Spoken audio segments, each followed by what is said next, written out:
mismo. Entonces me he dado cuenta que Pablo en toda esta carta ha estado corrigiendo cosas. Pero ahora va a comenzar a hablar en el capítulo 15 sobre un tema muy importante, en el cual también había mucha confusión en aquellos tiempos. Es más, en los primeros años del cristianismo, una de las cosas que más se ha atacado en cuanto a la persona de Cristo es su resurrección. Es una de las cosas en las que el enemigo, de pronto, ni siquiera en los primeros años ni bien Jesús resucitó, sino un poquito después, del año 100 en adelante, comenzaron a tejerse ciertas teorías para explicar la resurrección de Jesús. ¿Saben por qué no del año 33 al año 100? Del año 33 al año 100 no, porque la evidencia era concreta. Justamente en este capítulo Pablo va a mencionar que había personas que habían atestiguado esa resurrección y que todavía estaban vivos. Es más, Pablo está diciendo, hay testigos y los pueden preguntar. Era un hecho conocido por toda la sociedad y que los enemigos del cristianismo no podían negar. Pero sin embargo, se estaban tejiendo ciertas ideas en cuanto a la resurrección. Y Pablo va a explicar entonces, en este capítulo 15, va a hablar un poco en cuanto a la resurrección de Jesús, pero no lo va a dejar ahí, sino también va a hablar de nuestra resurrección. Porque están bien unidos. La resurrección de Jesús no solamente es un hecho histórico, sino es una verdad, es una doctrina para el cristiano. Porque lo contrario, ¿dónde está nuestra esperanza? Si nosotros no creyéramos que Jesús ha resucitado, ¿cómo nosotros podemos esperar resucitar? Entonces, el primer hecho que tiene que ocurrir es que Jesús resucitó. Y este capítulo va a decir que Él es la primicia de entre los muertos, es decir, el primer resucitado. Y tú dices, ¿y Lázaro resucitó y volvió a morir? Y Eutico, ¿se acuerdan de Eutico? En el libro de Hechos, cuando Pablo está predicando y Eutico se quedó dormido y se cayó, se dio un clavado al tercer piso, murió, dice, estaba muerto. Pablo ora, lo levanta y resucitó. Pero Eutico volvió a morir. De esa resurrección no está hablando. De la resurrección que Jesús hizo con Lázaro, que Pablo hizo con Eutico, de eso no está hablando. Está hablando de la resurrección que Jesús ha prometido a todos aquellos que hemos confiado y creído en Él. Entonces, este tema es muy importante doctrinalmente para la iglesia. ¿Ven? Entonces, vamos a irnos al verso. Como dice, verso a verso, pasaje por pasaje. Capítulo 15, ¿estamos ahí, hermanos? Amén. Dice: además os declaro, hermanos, el evangelio que os he predicado, el cual también recibisteis, en el cual también perseveráis, por el cual asimismo, si retenéis la palabra que os he predicado, sois, ¿qué dice? Salvos. Si no creísteis, si no, de lo contrario, has creído en vano. Entonces, esta es una introducción que dice el pastor, pero todavía no habla de resurrección ahí. Pero Pablo está hablando de la palabra que él ha predicado, del evangelio. Y el evangelio no solamente es que Jesús fue a la cruz y murió por tus pecados. El evangelio es de que Jesús fue a la cruz, murió por tus pecados, pero al tercer día resucitó. Y se ha ido a preparar morada y te ha prometido volver por ti. Estés muerto en Cristo o todavía estés vivito y coleando, pero Él va a venir por su iglesia. Amén. Y será el momento en que seremos llevados, dice, con cuerpos glorificados. Y es por eso que Pablo hace una introducción diciendo: si tú has creído en el evangelio que te he compartido, pero ese evangelio que incluye la resurrección, porque de eso va a hablar, si tú has creído en eso realmente, entonces realmente eres salvo. ¿Por qué? Porque podemos estar yendo a la iglesia, podemos decir que somos cristianos, y si de pronto te dicen, ¿pero crees que Jesús resucitó? Bueno, no sé, porque hay historiadores, National Geographic, History, dice el cable mágico, y podríamos decir, dicen eso, pero entonces, si tú eres creyente, realmente tienes que creer no solo que Jesús murió, sino que Jesús también resucitó.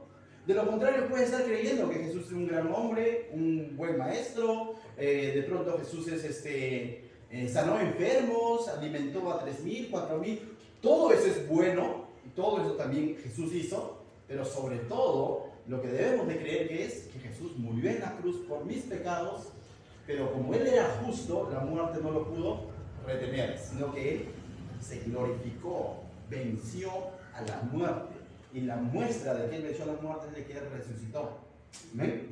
Entonces vamos, esa era una introducción de Pablo entonces, y está distinguiendo y no creer por creer en las cosas del Señor, sino creer en el Evangelio. No sé si se han dado cuenta, muchas veces decimos, ¿no? Una cosa es creer que Jesús existe o que Dios existe, otra cosa es creerle a Dios.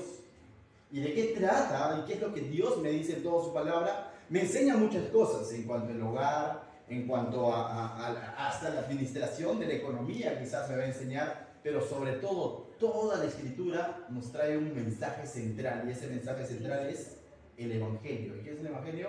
Jesucristo. La persona y obra de Jesucristo, ese es el mensaje. Tú eso puedes encontrar en Génesis, lo puedes encontrar en Deuteronomio, lo que estamos estudiando, lo puedes encontrar en Números. No son hechos aislados, es decir, cuando hablamos de Evangelio, muchas veces el cristianismo tradicional lo ha reducido. Evangelio, los 4 evangelios, falso. El Evangelio está narrado desde el Génesis hasta el Apocalipsis. Juan 3, 16 es fácil, ¿no? Génesis capítulo 3, versos 16, 17, nos habla del proto-evangelio. La promesa de Dios, ni bien el hombre pecó. Dice que de la simiente se iba a levantar quien iba a aplastar a la simiente de la serpiente en la cabeza. Y ese es Cristo. Aunque iba a ser herido en el calcañar, crucificado, pero al tercer día resucitó. ¿Te das cuenta que Génesis nos habla de eso? Levíticos nos habla del Evangelio. Entonces, vayamos, versos 3 y 4 dice, porque primeramente os he enseñado lo que asimismo recibí. Entonces, cuando hablamos del Evangelio, porque uno de los más grandes evangelistas de la Biblia, ¿quién es? Pablo, ¿no? Entonces, muchos teólogos entendidos de la Escritura están de acuerdo en esto, que es Pablo. Evangelistas he dicho, no he dicho que es más apóstol, menos apóstol, no. Pablo fue uno de los más grandes evangelistas por los hechos concretos a los lugares donde él llegó. Fue uno de los misioneros más grandes del cual nos narra la Biblia, ¿no? Aperturó o fundó, se quiere decir, la mayor cantidad de iglesias. Es más, la mayor parte del Nuevo Testamento fue escrito por Pablo. La mayoría de las cartas son escritas por Pablo. ¿Por qué? No sé, pero Pablo no escribió de su mente. Pablo no escribió lo que a él le nació, sino Pablo está diciendo aquí claramente, porque primeramente os he enseñado lo que a sí mismo recibí. La pregunta es: ¿de quién recibió? Cuando veíamos la institución de la Santa Cena, ¿se acuerdan? Este mismo libro, capítulo 11, si desean regresa, no pierdas el capítulo 15, capítulo 11, verso 23, ¿no? Mira lo que dice. Porque yo recibí, ¿de quién dice? Del Señor. Del Señor, lo que también os he enseñado. Entonces, lo que Pablo enseñaba es lo que Cristo, el Señor, le había enseñado, le había mostrado, le había dado. Y ahora la pregunta es: ¿cuándo? ¿No? Y aquí hay muchas teorías. Hay muchas teorías que tratan de explicar cuándo es que Cristo reveló todo esto a Pablo.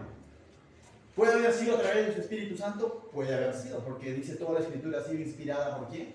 Por Dios y por el Espíritu Santo, que lo puede haber inspirado. Puede haber sido en ese momento en el que Pablo dice que yo conocí a un hombre, esta es una carta, ¿no? Que se fue al tercer cielo, si en el Espíritu no lo sé, si en cuerpo no lo sé, como que da a entender de que él se fue al tercer cielo, pero o sea, no podemos asegurar nada. ¿Pudo haber sido en ese momento? Puede haber sido. Desde la conversión de Pablo, Pablo tuvo un tiempo de preparación, no necesariamente él se convirtió y ya comenzó a servir, fue llevado a un lugar, fue desterrado, porque su propio pueblo, o los propios judíos cristianos, como que no confiaban mucho en él.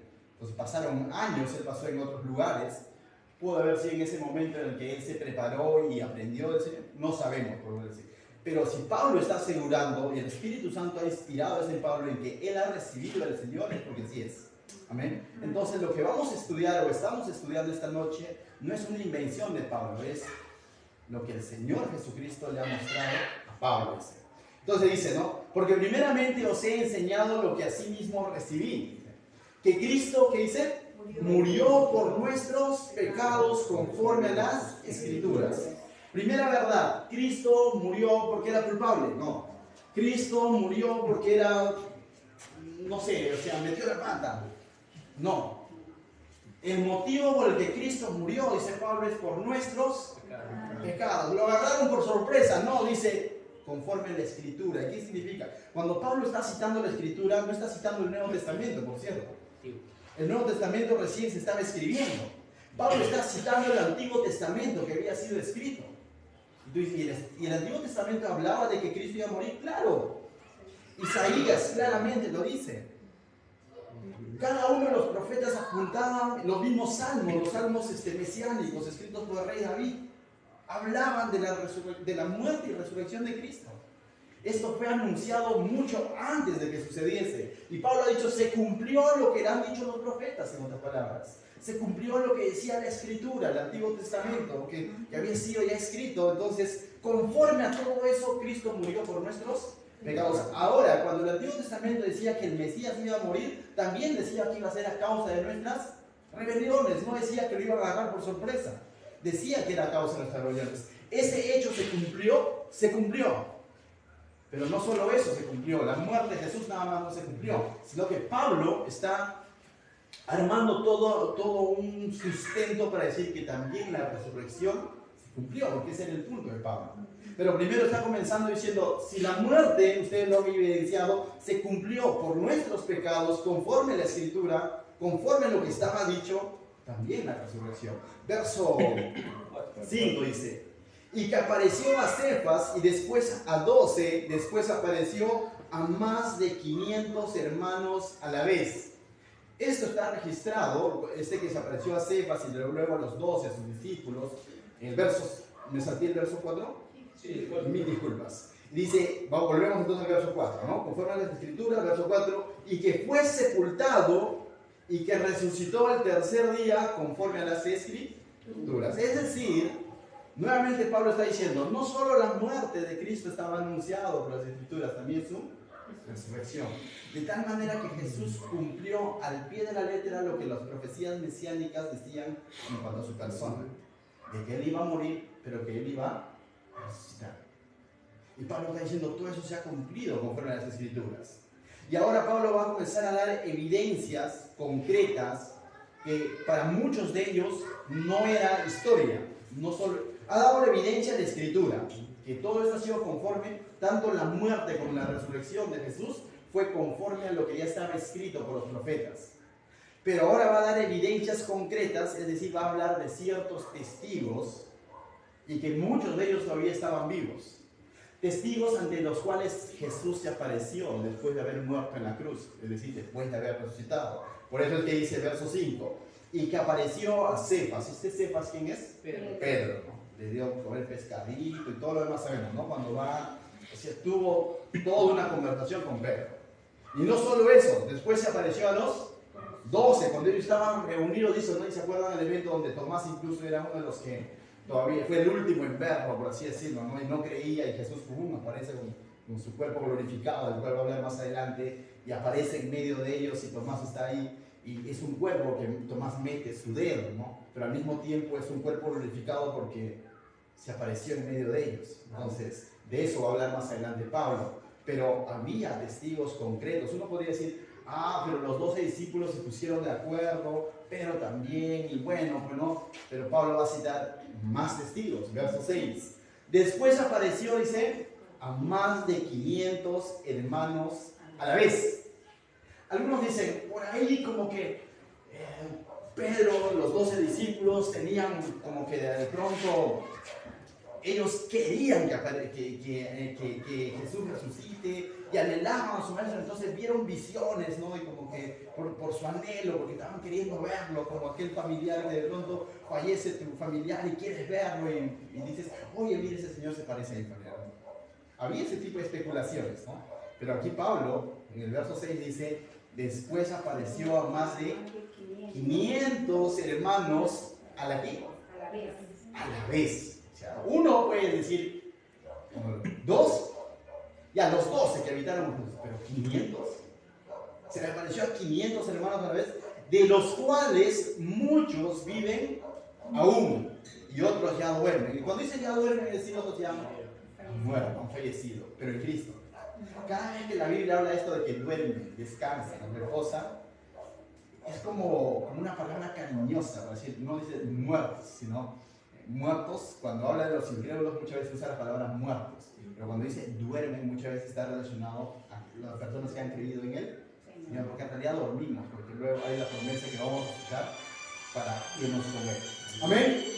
Entonces dice, lo interesante dice que todavía algunos de ellos están vivos. Es decir, en otras palabras, Pablo está diciendo, pueden vivir y preguntar.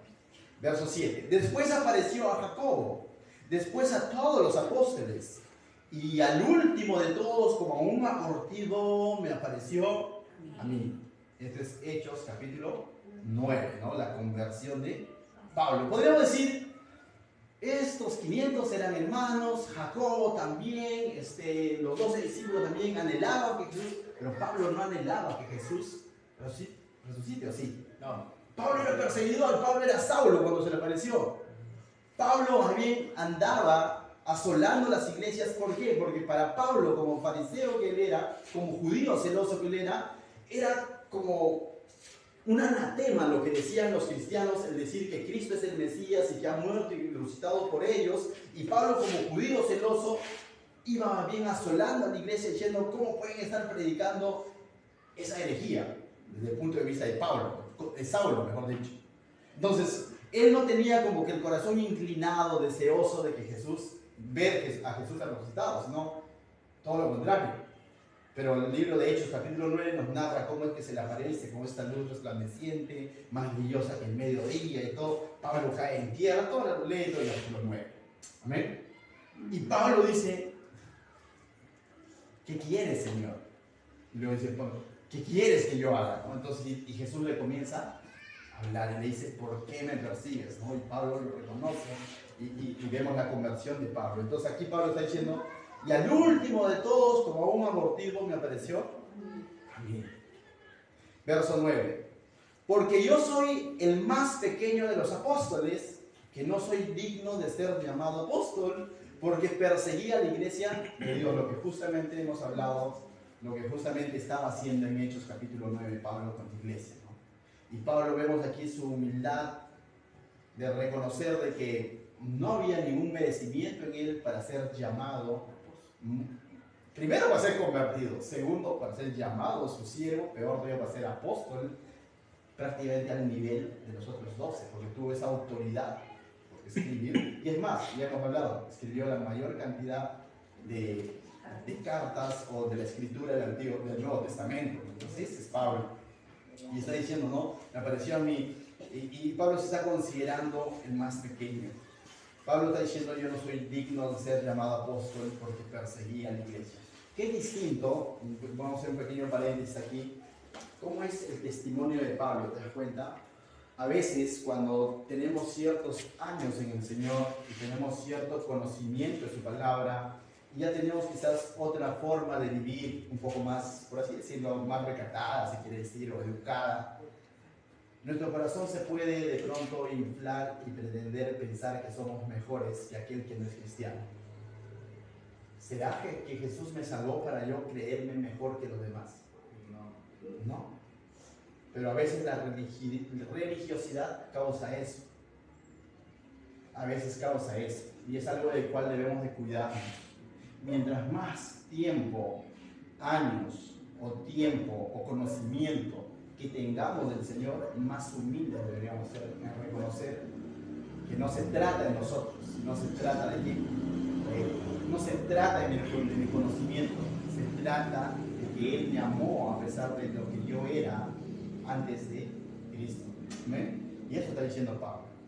Yo soy el más pequeño de los apóstoles, que no soy digno de ser llamado apóstol, porque perseguía a la iglesia. Pablo está recordando su vieja vida, no con jactancia.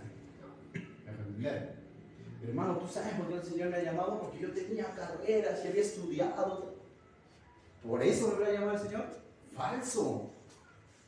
No, o sea, había pensado que el Señor se ha sacado la tinga cuando me llamó. No, o sea, como que... No, o sea...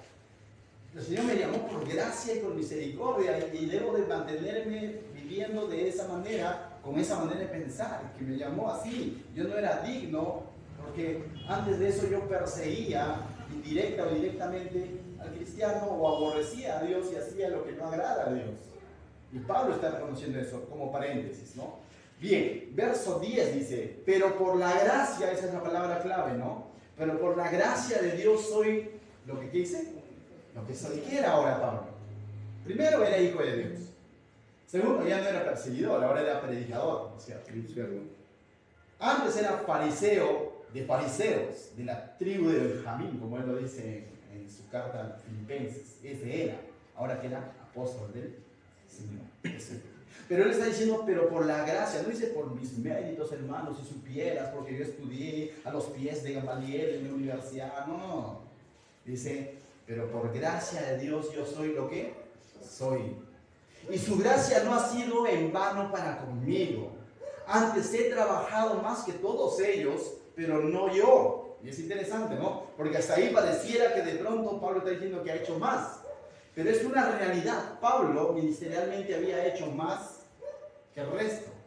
Pero lo dice nada más pero yo dije, si se quedara solo ahí, diríamos, qué sobrado que es Pablo, ¿no? Como que está haciendo alarde de lo que él ha hecho. Pero continúa el texto, dice, más que todos ellos, pero no yo, sino la gracia de Dios conmigo. ¿Se acuerdan que siempre que los que estudiábamos el libro de Hechos, cada vez que Pablo iba a distintos lugares y cuando volvía a dar informes a la iglesia de Antioquía o la iglesia de Jerusalén, él no hablaba de lo que él había hecho para Dios.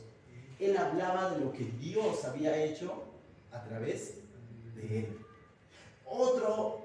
Otra perlita, se quiere decir, cuando demos testimonio de lo que de pronto está sucediendo en nuestra vida o en la iglesia, no tanto es que estamos haciendo para Dios, sino que es lo que Dios está haciendo a través de nosotros a pesar de nuestras imperfecciones, a pesar de nuestras debilidades, a pesar de nuestras limitaciones. Entonces, cada vez que demos testimonio de lo que siempre debe ser, de lo que Dios está haciendo en mi vida, y no tanto de lo que yo estoy haciendo para Dios. Si te contara, David, todo lo que yo hago para Dios, y David dice, suena distinto a decirte, David, mira, Dios está haciendo todo esto con mi vida. A pesar de que yo era así, Dios ha cambiado esto en mí. Suena distinto. La gloria es para quién? Para Dios y no para mí. Lo otro es peligroso, ¿por qué? Porque me va a inflar y de pronto voy a pensar que yo le estoy haciendo un favor a Dios y no es así. Bien, verso 10 terminamos. Pero por la gracia de Dios soy lo que soy. Su gracia no ha sido en vano para conmigo. Antes he trabajado más que todos ellos, pero no yo, sino la gracia de Dios conmigo. Porque o sea yo, o sean ellos, así predicamos y así habéis creído. Y aquí Pablo está de alguna manera manifestando, no era el único que estaba llevando este evangelio del cual va a hablar, o del cual ya ha hablado. No era el único que anunciaba la muerte de Cristo y la resurrección de Cristo. También habla de ellos. ¿Y quiénes eran ellos? Los otros discípulos también estaban hablando. Y Pablo está diciendo, habré hecho un poco más probablemente, o sea que ellos también están haciendo, pero así predicamos, pero el evangelio es el mismo, y así habéis creído, y ustedes están creyendo en ese evangelio, está diciendo Pablo. Entonces, ahora, ¿y qué importancia tiene de que pronto saber que Jesús resucitó, ¿no? Nosotros quizás como creyentes ya hoy en día podemos entender, ¿no? ¿Cuál es la importancia de que Jesús resucitó? Tiene mucha importancia, te lo dije al principio, porque de lo contrario, ¿cuál sería nuestra esperanza? De decir, voy a resucitar como el Señor. No habría esperanza. Entonces, esa es una de las diferencias entre el cristianismo y las otras sectas o otras religiones. Que Cristo es un Dios vivo que venció la muerte y nos ha prometido llevarnos con Él. Amén. La vida no se acaba acá. No como de pronto el mundo dice, la vida es una sola, vive la vida, ¿no? Así al desbande, como si después de esta vida ya no hay otra, dicen algunos. Créeme que sí lo hay, porque la Biblia lo dice. Amén. Verso 12, entonces al 13 va a hablar, dice, pero si se predica de Cristo que resucitó de los muertos, eso es lo que Pablo predicaba, y Pablo está animando ahora a la iglesia que también predique esa verdad. Dice, ¿cómo dicen algunos entre vosotros que no hay resurrección de muertos? Entonces, ¿qué había pasado con Corinto? ¿Te acuerdas que decíamos Pablo está respondiendo preguntas?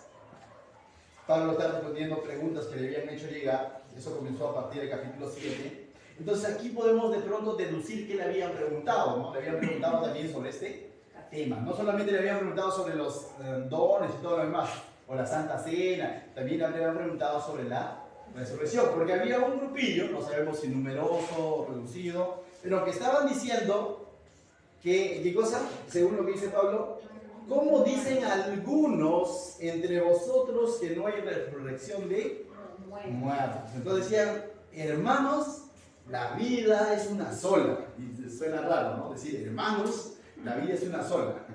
No hay resurrección. Y tú dices, entonces, ¿qué hago? Entonces, mejor la gozo aquí, ¿no? Porque no hay resurrección. Pero ese pensamiento se estaba metiendo a la iglesia. Y Pablo está aclarando. Y una de las verdades que ha hecho Pablo para aclarar este tema es que el mayor ejemplo de resurrección lo tenemos en ¿quién? En Cristo. ¿Cuántos testigos había? Un montón. Cefas, los 12 discípulos, Jacobo, los 500 y de los cuales todavía estaban vivos y puedes hacer su entrevista y todo lo demás. Verso dice 13. Porque si no hay resurrección de muertos, tampoco Cristo resucitó. ¿Y te das cuenta ahora entonces por qué Pablo habló de la resurrección de Cristo? Porque es la mayor evidencia que había resurrección. Dice, si es que no hubiera ese, entonces Cristo no resucitó.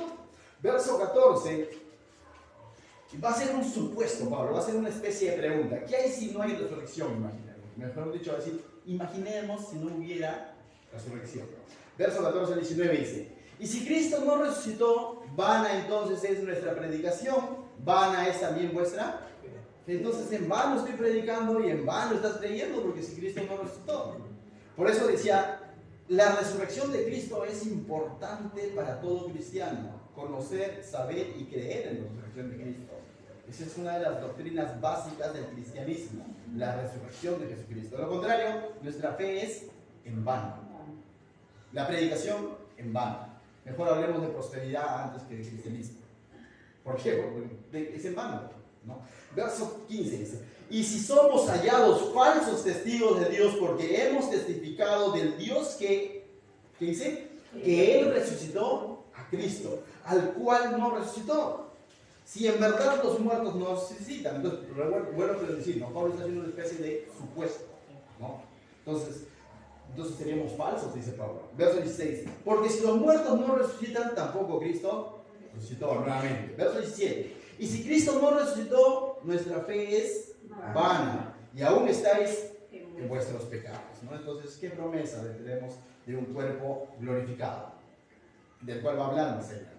Verso 18. Entonces también los que durmieron en Cristo, ¿qué dicen? Perecieron, ya fueron. Bueno, entonces creyeron, ya murieron en Cristo. Y es más, para los tiempos de Pablo, ya muchos habían entregado incluso su vida a causa del Evangelio. ¿Se acuerdan? Uno de esos hombres es Esteban, que fue apedreado por predicar el Evangelio a Cristo resucitado. Y los fariseos que estaban ahí, mismo Pablo estaba ahí, simplemente lo quisieron callar por predicar. Los discípulos en Hechos capítulo 3, 4, 5 fueron llevados y encarcelados y azotados por predicar a Cristo resucitado. Pedro predicó a Cristo resucitado después del Pentecostés. Entonces dice, muchos de ellos han entregado su vida entonces en vano, porque si no hay promesa de resurrección para ellos. Verso 18, entonces también los que durmieron en Cristo perecieron. Si en esta vida solamente esperamos en Cristo, somos los más dignos de la conmiseración de todos los hombres. Dicen todos los hombres deben tener la mente de nosotros y decir, oh, pobres cristianos, mírame, creían en Jesús y Jesús no resucitó y ni ellos van a resucitar. Y ellos entregando su vida. ¿Te das cuenta si fuese así? Donde Pablo está de pronto haciendo razonar al hermano de Corinto, ¿no? Verso 20 al 23 va a hablar, dice... Va a hablar nuevamente sobre la resurrección de Cristo como la primicia de entre los muertos, como el primer resucitado de esta manera. Dice, mas ahora Cristo, ¿qué dice? Ha resucitado de los muertos. Primicia de los que durmieron es hecho. Nuevamente, durmieron, de los que han muerto creyendo en Cristo, de los que están descansando, de los que están bajo tierra. Cristo es primicia de ellos. Y esta palabra primicia involucra dos cosas. Es el primero, pero también es el soberano de entre ellos. Es la garantía de que todos los demás también van a resucitar. Alguien dijo, su muerte es el pago, su sangre preciosa, ¿no? Es el valor, pero la resurrección es el boleto de que nos vamos a ir con él. Porque tú te das cuenta, pagar algo pero no te dan boleto, cómo reclamas tu viaje al cielo. ¿Sabes cómo reclamas? Diciendo, Cristo resucitó y ha dicho que así como Él se ha ido, va a volver por mí. ¿No se lo dijo a sus discípulos? No es que de pronto en Hechos capítulo 1, cuando de pronto los discípulos se quedaron viendo cómo Él se iba en las nubes, dijo, se apareció dos ángeles, no sé si uno, dos, tres, una docena, dijeron, ¡hey! ¿Qué hacen mirando? ¿Acaso no les ha dicho que va a volver así como se ha ido? ¿Te das cuenta? La resurrección de Cristo es el boleto, es la garantía de que me voy con Él. Si Cristo no hubiera resucitado, estaríamos andando, sería un caos. Simplemente diríamos, ¿será? No será. Pero si Cristo resucitó es porque nosotros también vamos a resucitar. Él es la primicia de los que duermen.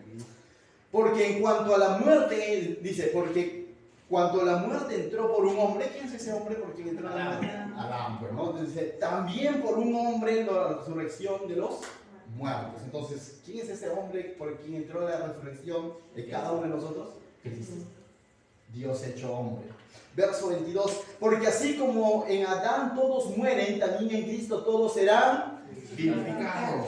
Entonces, ¿de qué vida eterna hablamos si de pronto no hay resurrección? Cristo es la mayor muestra, Él es la primicia de los muertos que van a resucitar y Él resucitó, ¿no? Entonces, en Él seremos vivificados, otra palabra similar a resucitados. Por eso que dice, Jesús dio esta promesa, ¿no? El que cree en mí, aunque esté muerto, vivirá. El Evangelio de Juan. Verso 23 dice, pero cada uno en su debido orden, Cristo, las primicias, el primero, luego los que son de Cristo en su venida. Llegará a ese momento, en su venida, en la que nosotros nos iremos con Él, en el que Él vendrá por su iglesia, que tanto hablamos. ¿Te acuerdas cuando se instituye la Santa Cena? Puedes buscarlo, capítulo 11, verso 26, si no me equivoco, cuando instituye la Santa Cena, o cuando recuerda la Santa Cena, dice verso 26, anima a Pablo a que celebre la Santa Cena continuamente. ¿Y qué dice? Así pues, todas las veces que comieres este pan y bebieres esta copa, la muerte del Señor anunciáis, ¿no? O sea, anunciamos y decimos, recordamos que Jesús murió por nosotros. El pan representa su cuerpo, el vino representa su sangre derramada en la cruz. Pero ¿hasta cuándo haremos esto? Dice, hasta que Él venga. Y será el momento en el que nos iremos con Él y ya no habrá más dolor. Pero Pablo va a seguir hablando con qué cuerpos nos vamos a ir. Porque tú dices, pero mi abuelito que es cristiano ya murió, ¿qué con él? ¿No? Porque Cristo también viene cuando yo estoy vivo. O una vez cuando estoy bajo tierra. Pero Pablo va a hablar de eso. Hay un orden. Cuando Él venga, todos vamos vivos y muertos en Cristo.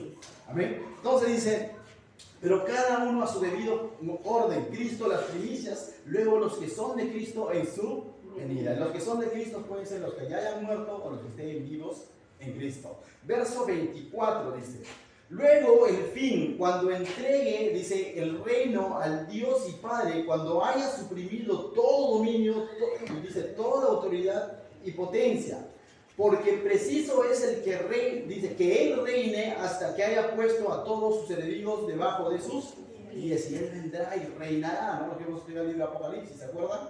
Va a venir a reinar, y eso va a suceder, ¿qué hizo? Luego de que ha llevado a su iglesia. Dice, porque 26, y el postrer enemigo que será destruido es la muerte. También podemos ver en Apocalipsis, ¿no? Cómo es que la muerte misma ya ha sido derrotada, pero llegará un momento en el que será lanzado al lago de fuego y azufre por la eternidad. Ya fue derrotado, pero todavía está de pronto actuando. Jesús ya venció, ya dio la muestra en la cruz, ya lo venció, es decir, ya mostró que la muerte no tiene dominio sobre Él, sino que Él tiene dominio sobre la muerte. Entonces dice, pero seguimos muriendo, pero llegará el momento en que esa muerte será lanzada. Y ya no habrá más, y ya tenemos esa vida eterna como promesa, pero llega el momento en que ya no habrá más dolor, no más llanto, no más muerte, no más velorio.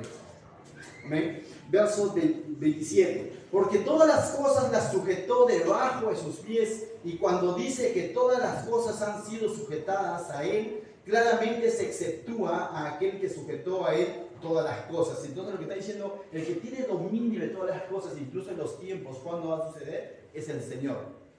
Él ya lo sujetó todas las cosas bajo sus pies. Todo. Y lo que hoy en día, ¿por qué entonces hay sufrimiento? ¿Pero por qué todavía hay enfermedad?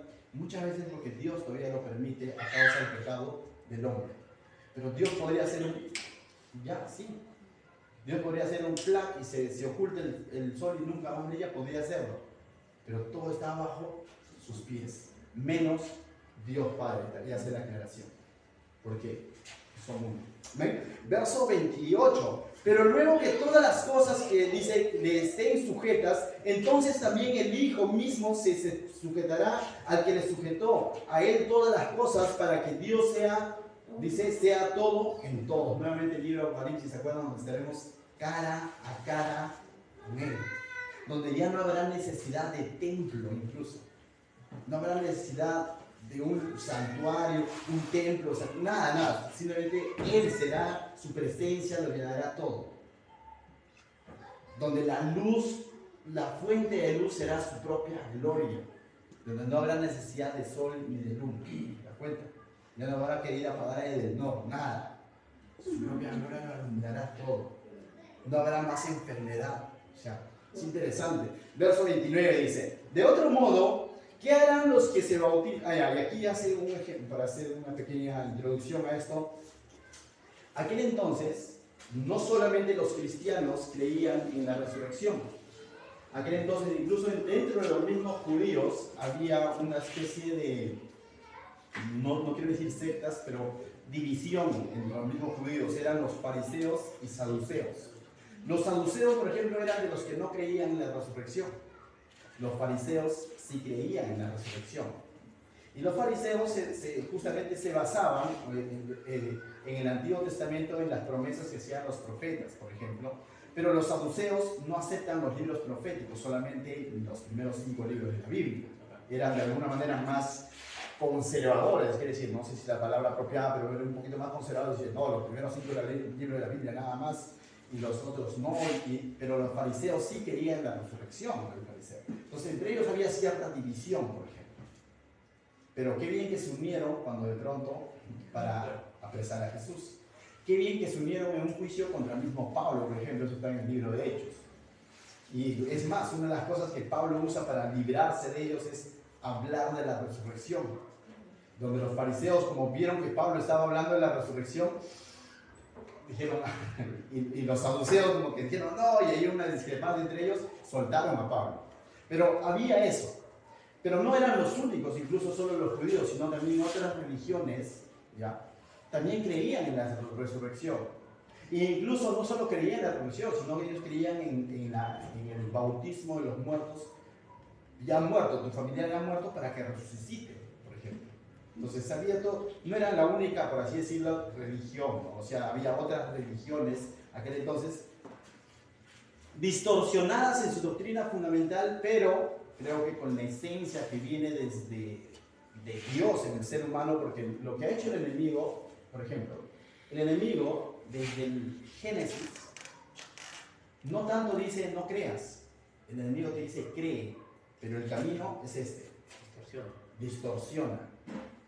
Y eso lo vemos desde Génesis capítulo 11 con la Torre de Babel, ¿no? Lo que hemos estudiado en algún momento, cómo es que la división se hace y se crean las religiones y las naciones. Pero todos finalmente tienen un mismo sentir, querer llegar a Dios. Algunos dicen querer llegar al cielo. El enemigo hace crear falsos dioses, por ejemplo. Hace que el ser humano crea en algo. Entonces, aquel entonces había otras religiones que también creían en la resurrección. Entonces Pablo va a usar ese ejemplo, decir, si hasta ellos creen, en otras palabras. ¿Me dejo entender? Va a decir, si hasta ellos creen en la resurrección, incluso, vamos a ver. Verso 29 dice, de modo que, ¿qué harán los que se bautizan por los muertos? ¿Te das cuenta? Dice, si hay gente que incluso se bautiza, ¿por qué? Por los muertos. Es decir, porque esta gente creía también en la resurrección, dice. Si en ninguna manera los muertos resucitarán, dice, ¿te das cuenta? Entonces Pablo está haciendo esta pregunta, ¿no? Si hasta nosotros de pronto se bautizan por los muertos porque creen en la resurrección. Luego dice, ¿por qué pues se bautizan por los muertos? Dice, ¿y por qué nosotros peligramos a toda hora? Entonces dice, ¿y por qué nosotros siendo cristianos, teniendo a Cristo resucitado, de pronto estamos pensando que que no va a haber resurrección? Verso 31. Os aseguro, hermanos, por la gloria de vosotros, tengo en nuestro Señor Jesucristo, dice, que cada día muero, dice, ¿no? Dice, si como hombre batallé en Éfeso contra fieras, ¿de qué me aprovecha? Entonces Pablo ahora dice, hermanos, no creo que esté entregando mi vida de lleno, exponiéndome a la muerte en Éfeso, en distintos lugares, por un Cristo que no resucitó y mucho menos que no promete resurrección. Le dicen, mi propia vida, miren cómo yo batallo, porque creo en la resurrección, porque creo que Jesús no está muerto, sino Él ha resucitado. Y eso es claro cuando lo sucedió en Éfeso, cuando Pablo es perseguido y donde de pronto, producto de la idolatría que había ahí, Pablo comienza a predicar el Evangelio, se levantan los devotos de esta diosa Diana o Artemisa y comienzan a decir Diana grande de los efesios, y comienzan a clamar y persiguen a Pablo, ¿no? Entonces, y casi es apresado y casi es apedreado y es librado finalmente por el Señor. Entonces Pablo dice, si no hubiera resurrección, ¿ustedes creen que yo estaría todos los días exponiendo mi vida? Por eso que dice todos los días muero, no en el sentido de que muere y resucita, sino en el sentido que todos los días está a filo de la navaja, ¿no? Todos los días está en peligro. Luego dice, ¿qué me aprovecha si los muertos no resucitan? Comamos y bebamos porque mañana moriremos. Eso es lo que decía la gente, ¿no? Como hoy en día no dice lo mismo. Come, bebe, y al final la vida es una sola, sí. Pero el cristianismo, el creyente sabe que después de esta vida está la verdadera vida. Vida en abundancia, siempre y cuando haya creído en el Señor. Y si no he creído, también hay una resurrección, pero para muerte eterna. De eso nos habla el libro de Apocalipsis. No es que de pronto los que no creyeron, quedan ahí. No. También habrá el momento en que ellos serán levantados, pero para condenación y muerte eterna. Y eso es más triste todavía, donde ya no habrá vuelta atrás. Donde es el crujir de dientes. Donde por más ventilador que se ponga, es atormentado por la eternidad. También habla de eso. Entonces, vayamos al verso 32, dice, no erréis, las malas conversaciones corrompen las buenas costumbres. Entonces Pablo identifica por qué de pronto esto se está introduciendo a la iglesia, este pensamiento de pronto, o esta idea de que no hay resurrección. ¿Cómo se estaba introduciendo? Por las malas conversaciones. La chismosería. Por la chismosería, porque ciertos hermanos o algunos hermanos que he dicho han estado prestando oídos a otras ideologías, otros pensamientos, otras filosofías que de pronto les estaban diciendo, no hay resurrección, vive la vida, comamos, bebamos. ¿No ocurre lo mismo hoy en día? La iglesia, ¿para qué? Oye, vive la vida, ¿no te dice? Quizás no lo dice de esa manera explícita, pero el sistema nos mueve a eso.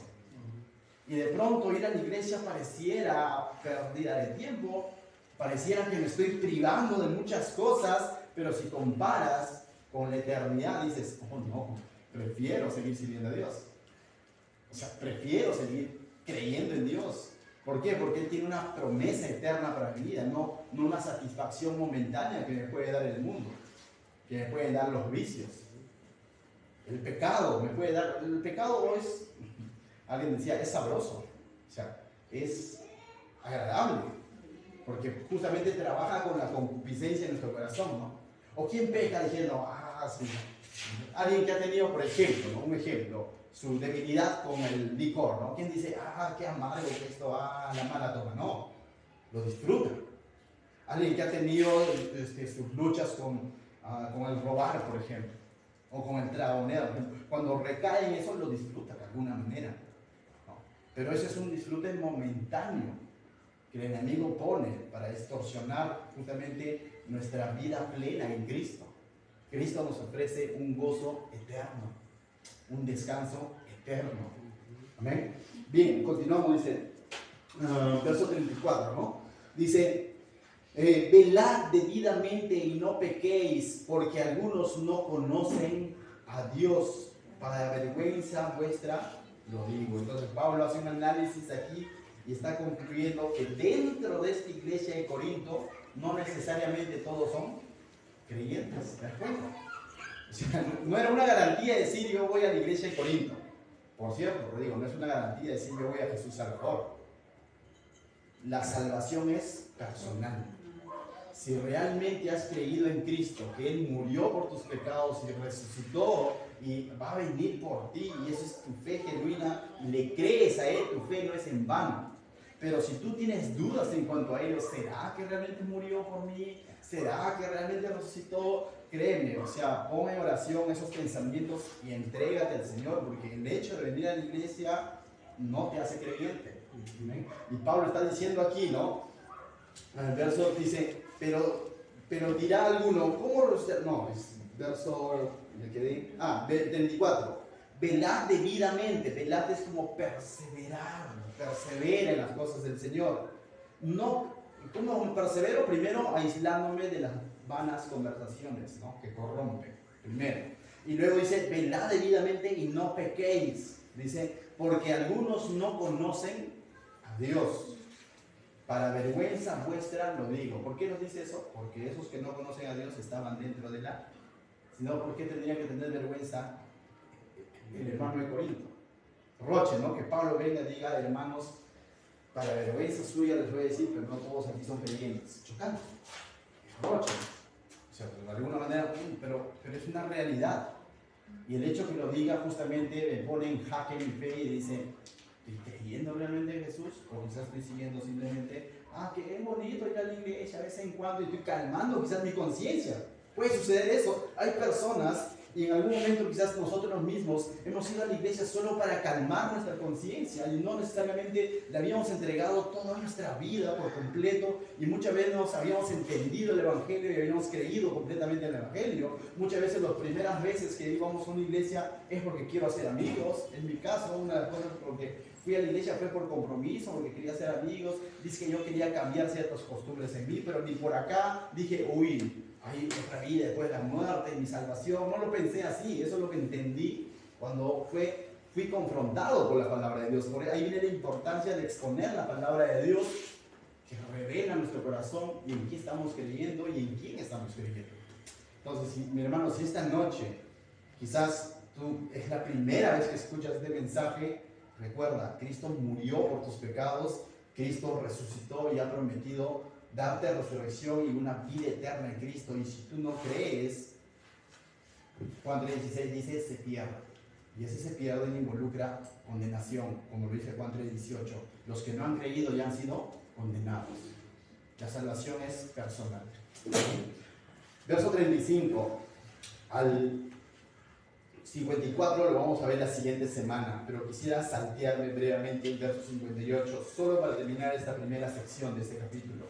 Verso 58 dice, esto es como una especie de aplicación, pero vamos a volver a ver, pero me gustaría leerlo esta noche. Dice, así que hermanos míos, amados, dice Pablo, ¿qué dice? Firmes y constantes, creciendo en la obra del Señor siempre. No dice uno de vez en cuando, no dice a veces, sino siempre. Una evidencia de una verdadera transformación, una evidencia de una verdadera fe. Santiago lo diría, la fe sin obras es muerta, la fe sin cambio de vida es muerta, la fe sin circuncisión de corazón es muerta, es pura teoría, es puro conocimiento y no tiene ningún sentido. La fe de vez en cuando, o sea, es como Santiago dice, es como el hombre inconstante, como las olas del mar, un paso acá, un paso allá. No es lo ideal. Si lo estás viviendo así, justamente este texto te anima a decir, así que hermano, pon tu nombre ahí, ¿no? Así que hermano David, así que hermano Roy, así que hermana Carolina, pon ahí. ¿Está qué dice? Firme y constante, pon tu nombre ahí. O sea, una evidencia de que realmente estoy creyendo en el verdadero evangelio es que voy a estar firme, bien parado, no dejándome de llevar por otros pensamientos, otras filosofías, firmeza, bien puesto y constante, permanentemente creciendo. El que no crece, decrece, dijo alguien. Es natural y también es espiritual crecer en las cosas del Señor. Si mi hijito no creciera, me preocuparía. Tendría que llevarlo al pediatra, al hospital, decir qué pasó, ¿no? No está creciendo. No ha pasado lo que somos padres, pero si está creciendo, como que la cosa va bien, ¿no? En las cosas del Señor es igual. Si sigo siendo el mismo de hace 2 años, de hace 3 años, algo está pasando, porque no puede seguir siendo el mismo. Las cosas en el Señor, cuando estamos perseverando, tal como dice el texto, Hechos 2:42, cuando estamos perseverando en las cosas del Señor, tiene que haber un crecimiento. Y Pablo lo dice acá, dice, creciendo en la obra del Señor siempre, sabiendo que vuestro trabajo en el Señor, dice, no es en vano. ¿Y por qué Pablo diría que nuestro trabajo en el Señor no es en vano? Lo diría porque de pronto, como tú le sirves al Señor y estás creciendo en el Señor, entonces Él te va a recompensar económicamente. ¿Ha hablado de eso? ¿Ha hablado de eso? No. ¿De qué ha hablado? De la seguridad de resurrección que hay en Cristo. Por eso nuestro trabajo en el Señor, en el sentido de perseverar, de crecer, de estar firmes en la cosa del Señor, no es en vano, porque llegará un momento en el que nos iremos con Él. Por eso que no es en vano. A veces se saca este texto, fuera de contexto, y decir, sí, pero Señor, esté constante, y tu trabajo no será en vano, porque el Señor te enviará. ¿No es eso? ¿Sucedió con Pablo? No, porque sus últimos días lo pasó en una cárcel y luego fue decapitado. No se hubiese cumplido en él si la promesa hubiese sido de que Dios lo va a prosperar. La promesa de Jesucristo para Pablo fue de que así como Cristo resucitó, Pablo también iba a resucitar. Y eso es lo que Pablo dice. Y por eso es que Dios nos dice que no es en vano. Lo mismo te decimos esta noche, mi hermano. Si tú has creído en Jesucristo y te mantienes firme en las cosas de Dios y sigues perseverando, recuerda, no es en vano. Si por ahí escuchas voces donde te dicen que la vida es una sola y usa la vida, ya te he dicho, las malas conversaciones corrompen. Llegará el momento en el que se dará la resurrección y ahí veremos los resultados, los que creyeron en Cristo para vida eterna y los que no creyeron para condenación. Será Cristo. ¿Amén? ¿Qué tal si oramos esta noche para terminar este tiempo? Padre, te doy gracias, Señor. Gracias por tu palabra. Gracias por tu amor. Gracias por tu promesa, Señor. Gracias por haber resucitado y por prometernos también a cada uno de nosotros, Señor. Hoy entendemos nuevamente, Señor, que creer en Cristo no solamente es cambiar ciertas actitudes, ciertos hábitos. Es vivir, Señor, confiando y con la esperanza en que tú volverás, Señor, y llevarás a cada uno de nosotros, estemos durmiendo o estemos aún vivos, tú vendrás por tu iglesia, Señor. Vendrás por todos aquellos que han depositado su confianza en ti, por todos aquellos que están permaneciendo firmes, constantes, creciendo, Señor, como esos miembros de tu cuerpo, Señor. Gracias te doy, Señor. Bendice a cada uno de mis hermanos, Señor. Y si hubiera alguien en este lugar, Señor, que aún no te ha entregado su vida por completo, Señor, que tu Santo Espíritu lo redarguya, Señor. Que tu Santo Espíritu sea el que lo convence del pecado, Señor. Que tu Santo Espíritu, así como lo hizo con nosotros, Señor, también, Señor, le dé entendimiento, Señor. Le dé ese don de fe, Señor, para que crea en ti, Señor.